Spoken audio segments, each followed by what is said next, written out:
കാസർഗോഡ് ജില്ല കടുത്ത വരൾച്ചയിലേക്ക്. പുഴകളെല്ലാം വറ്റിവരണ്ടു. പുത്തിഗൈ പുഴ പൂർണ്ണമായും വറ്റി. വേനൽ മഴ ലഭിച്ചില്ലെങ്കിൽ ജില്ല കടുത്ത ജലക്ഷാമത്തിലേക്കായിരിക്കും നീങ്ങുക.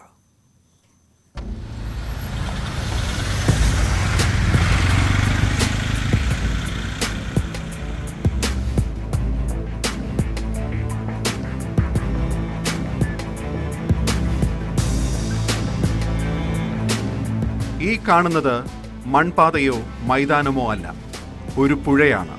തുള്ളി വെള്ളം പോലും ഇല്ലാത്ത പുത്തിഗൈ പുഴ കേരളത്തിന്റെ വടക്കേ അറ്റത്താണ്. വേനൽ തുടങ്ങിയപ്പോഴേ നിലച്ചു നീരൊഴുക്ക്.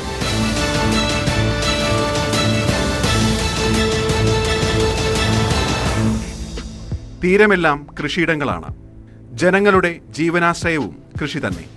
വറ്റിവരണ്ട ഈ പുഴയിൽ പലയിടത്തും ആഴത്തിൽ കുഴി കുഴിച്ച് മോട്ടോർ ഉപയോഗിച്ച് വെള്ളമെടുത്താണ് ഇപ്പോൾ ഇവരൊക്കെ ജീവിക്കുന്നത്.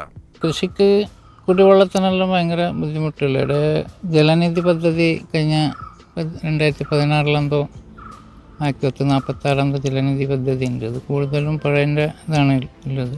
കുറേ എല്ലാം നടക്കുന്നുണ്ട്, കുറേ ഉപയോഗപ്പെടാത്തതുമുണ്ട്. വെള്ളത്തിൻ്റെ ക്ഷാമമുണ്ട്. കേരളത്തിലെ 44 നദികളിൽ 12 ഒഴുകുന്ന ജില്ലയാണ് കാസർഗോഡ്. പുത്തിഗൈ പുഴ മാത്രമല്ല, കുമ്പളപ്പുഴ, ഷിറിയപ്പുഴ, ഉപ്പള, പത്വാടി പുഴകളും വറ്റി. ചന്ദ്രഗിരി പുഴയിലും ജലനിരപ്പ് താഴ്ന്നു. വരാനിരിക്കുന്ന വലിയ വരൾച്ചയുടെ സൂചന മാത്രമാണ് ഈ കാഴ്ചകൾ. ന്യൂസ് 18 കാസർഗോഡ്.